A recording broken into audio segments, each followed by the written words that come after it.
untuk sekolah autis. Studi sekolah luar biasa anak Nanggroe. Terima kasih untuk para penguji. Mungkin langsung saja karena sudah sore yang mempresentasikan Bapak dan Bapak. Silakan.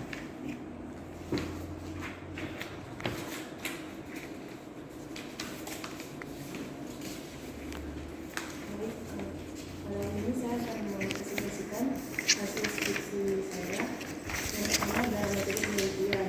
Saya menggunakan jenis penelitian kualitatif dan pendekatan deskriptif. Selanjutnya, subjek penelitian guru SLB anak Nanggroe penelitian bukan serta hasil penelitian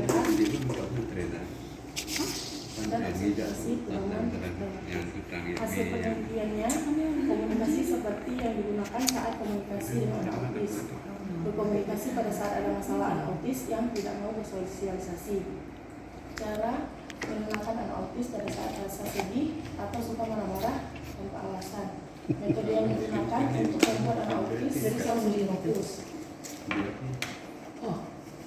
Bahasanya dalam proses komunikasi yang dilakukan oleh pendidik anak autis di SLB Negeri Anak Nanggroe Semawai, ternyata dalam mencapai komunikasi verbal antara guru dan siswa dengan menggunakan komunikasi verbal akan terlihat nanti kan bisa juga Pak Fasil duluan, terus habis itu baru Pak dan bisa terjadi baca hambatan komunikasi jika proses komunikasi tersebut dilakukan. Maghrib. Maksudnya di sini jika gurunya menggunakan komunikasi kok bisa ya rupanya kalau final gitu, maka soalnya terus saya nggak bisa akan ada harus hambatan bagi anak autis. Sebenarnya nggak bisa, jangan dibudayakan. Ini kalau co-prodinya kayak gitu, yang lain ikut lah. Diharapkan dapat mengajarkan sosial siswi atau Co-prodinya bilang bisa ya, Pak Bani sebagai hamba lain ikut aja. Hanya Pak Bani ini juga. saya sih terserah aja. Jam berapa nanti? Ya. Sampai jam 5 kalau Jangan kan nggak ada jam sini kan nggak kasih betul. Ini udah kesimpulan dia. Habis itu penguji Pak 2 menit. Pak Bu Ratri, habis penguji Pak Ali kan mulai terus Bapak duluan. namun demikian ada ciri khusus 2 yang menit paling cepat. digunakan oleh anak autis untuk bahasa nonverbal, antara lain ekspresi wajah, kontak mata, gerak tubuh, isyarat tangan, dan sentuhan. Semuanya digunakan oleh anak autis untuk menggunakan ekspresi dan perasaannya selama berinteraksi dengan lingkungannya. Anak autis ini memiliki kendala sangat beragam, mulai dari komunikasi yang susah dipahami, susah melihat lawan bicaranya, dan komunikasi nonverbal anak autis di sekolah luar biasa anak Nanggroe Semawai pada proses pengajaran di dalam kelas menunjukkan perilaku yang berbeda-beda pada setiap individu. Perilaku yang mereka tunjukkan harus mendapat penanganan yang berbeda-beda juga dari gurunya karena mereka memiliki banyak hambatan dalam berkomunikasi.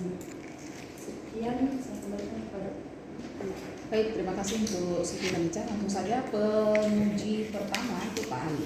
Oke, terima kasih kepada Bu Dwi yang memberikan waktu pada kami.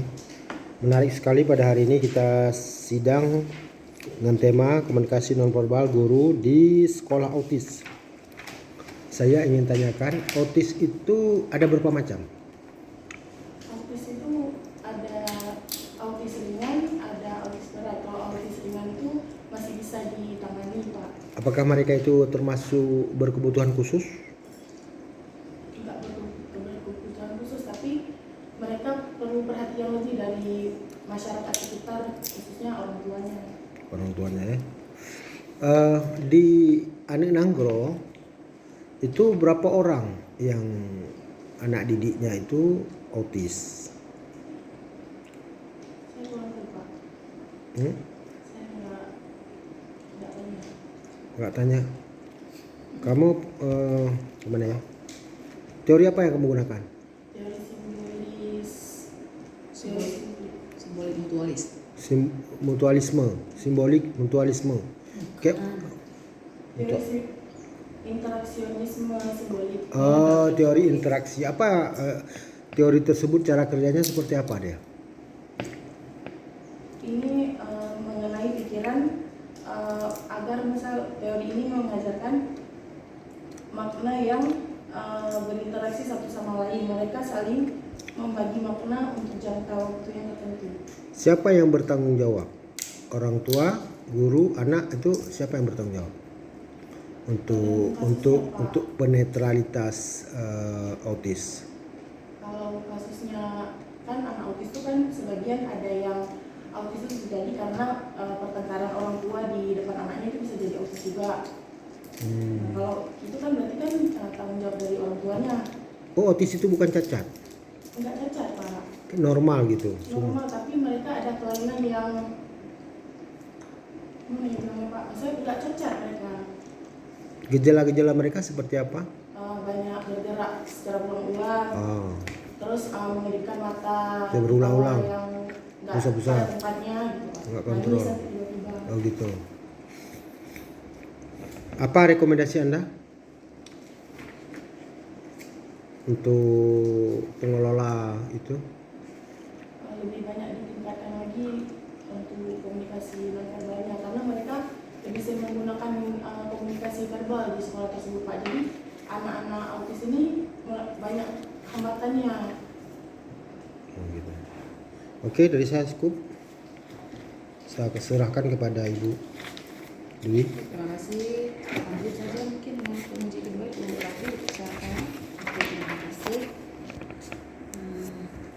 Yang kami hormati pimpinan sidang, Bu Dwi dan juga Pak Ali selaku penguji pertama. Siapa namanya tadi? Siti. Siti Taninja. Tahun berapa ini proposal? 2000. Waktu itu dekannya siapa? Pak Afriza. Dekan Pak Afriza.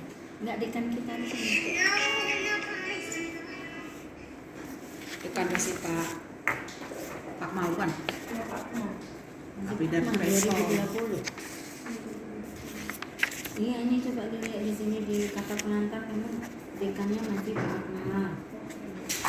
Kemudian kaprotnya Pak Kamarudin. Di kata pengantar. Terus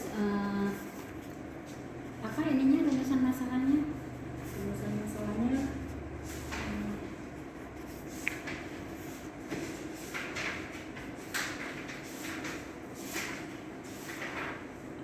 Ibu sebenarnya bisa aja baca sih, ya kan?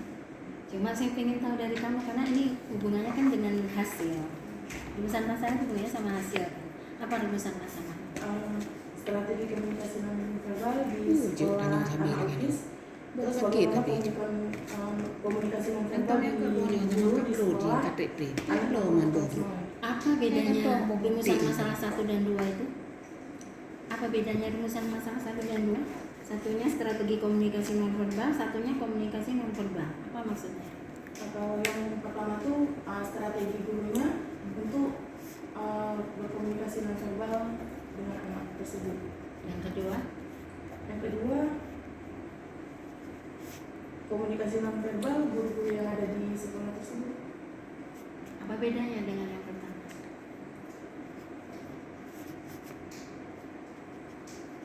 Strategi sama Beda strategi sama apa? Satunya strategi komunikasi, satunya komunikasi. Sama-sama nonverbal dua-dua. Terus hasilnya apa? Setelah ditanya itu hasilnya apa? hasilnya Strategi apa yang ada di situ?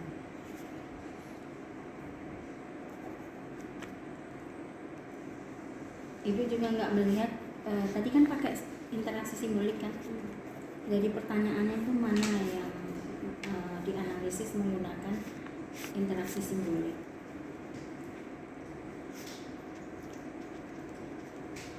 Strategi komunikasi nonverbalnya itu apa yang dilakukan di sana? komunikasinya kalau simboliknya itu kan mereka seperti gerakan tubuh. Iya. Kapan dan apa? Gitu. Cuma gitu aja. Setiap berkomunikasi sama autis emang harus pakai cara seperti itu Bu. Iya, yang ibu tanya ini kan rumusan masalahnya bagaimana strategi komunikasi nonverbal. Nah, apa jawabannya? Jawabannya apa strateginya? Strateginya dengan menggunakan simbol-simbol seperti ekspresi wajah Terus mereka harus memanggil anak tersebut dengan cara berulang-ulang sampai anak Memanggil tersebut- itu verbal. Iya, tapi setelah jika dipanggil-panggil dia tidak melihat, maka harus dengan sentuhan juga, Bu. Terus yang kedua, apa jawabannya? Bagaimana komunikasi nonverbal guru di sekolah? Apa bedanya rumusan 1 sama 2? Ibu nggak ngerti bedanya. Coba terangin sedikit lagi, biar ibu paham. Ibu kurang paham nih. Apa beda rumusan atau sama? Sama, tapi yang satu ada strateginya. Iya, terus intinya sama nggak pemahamannya? Sama. Sama. Jadi kenapa harus dibagi 2? Coba satunya ada strategi, satunya enggak.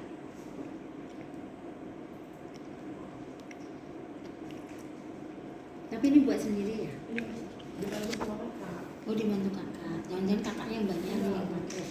Hah? Kakaknya minta lulus. Kakak satu kos, ah? Nah, Enggak, Pak, satu. nanti Satu kakak- kos. Nanti waktu disuruh kakak kamu kemarin ya. Berarti Wisudanya berdua. kakak satu rumah kos. Soalnya ini antara ini ya rumusan masalah belum terjawab. Sebenarnya di sini ibu nyari kan apa akhirnya apa strategi. Mestinya strategi itu bentuknya dalam poin-poin begitu sesuai dengan sejalan dengan apa interaksi simbolik yang kamu buat gitu. Kemudian karena di sini ada di kerangka pikiran, coba kerangka di sini. Tapi di kerangka berpikir malah kamu terakhirnya adalah komunikasi yang efektif gitu. Sementara tidak ada dalam rumusan masalah kamu mau mencari komunikasi yang efektif. Kamu hanya mau menunjukkan, Strategi. mendeskripsikan strategi komunikasi non verbal. Kamu jangan cerita verbal ini ceritanya. Yang non verbal itu strateginya bagaimana? Pastinya kan kalau orang mengajar itu nggak langsung jus. Pasti dia ada pra pembelajaran, pas pembelajaran, penutupan pembelajaran, itu ada gitu. Jadi gimana strategi nonverbalnya ketika Yang karbu. di kelas, ketika di luar kelas pasti beda, ada, tapi tidak ada deskripsinya. Tapi Hana Ya kan? tingkat kampung, aduh. Terus nggak ada cerita tentang komunikasi yang efektif juga. Ada nggak di dalam hasil? Tidak pernah Tidak ada. Jadi jangan Tidak cantumkan yang tidak karnivora, ada ya. ya, sesuai dengan rumusan masalah. Terus kemudian ini teknik pengumpulan datanya ada observasi, kemudian ada wawancara ya. Nah observasinya nggak ada, yang ada di sini wawancara aja. Observasi yang kamu amati apa? Waktu di sana itu observasinya bentuknya bagaimana dan yang dilihat apa? Kemudian bagaimana gurunya saat berinteraksi dengan anak autis tersebut. Bagaimana? Biasanya kalau misal memanggil si anak itu tetap manggil namanya, tapi harus secara berulang-ulang sampai dia melihat ke ibu tersebut, ataupun kalau dia nggak melihat harus dengan benda yang menarik yang dia suka. Terus apa itu misalnya benda yang Misal menarik yang dia suka? kayak bola Bola. Itu waktu mengamati ya. Iya. Terus apalagi selain itu? Setelah itu nanti harus kalau udah dapat kontak mata antara si anak tersebut dengan gurunya, maka langsung dijelaskan misal apa yang ingin disampaikan dengan secara tegas dan jelas. Ada ditulis itu hasilnya di situ yang tentang observasi tadi? Tidak. Oh, berarti belum. Lupa bilang kakak, nggak ditulis. Iya. Jadi nanti kesimpulannya juga begitu. Ibu sebenarnya tadi hanya melihat di rumusan masalah. Pertama ibu lihat di depan dulu daftar isi, ya. Di daftar isi ini kan di hasilnya ini ibu sebenarnya pengen lihat apa sih yang diamati di strategi, kayaknya nggak ada. Di daftar isi di hasil itu hanya gambar lokasi penelitian sama deskripsi temuan penelitian. Nah ibu buka isinya cuma wawancara doang, dan panduannya ada nggak? Maksudnya yang ditanyain apa? Nah pertanyaan itu harus mengacu ke teori tadi, interaksi simbolik itu apa sih? Nah coba cerita dikit. Apa itu? Interaksi simbolik itu. Masih Nah, panjang. jangan buka lagi. Masih panjang waktunya. Panjang waktunya. Ada 3 orang lagi. Bukan masalah itu.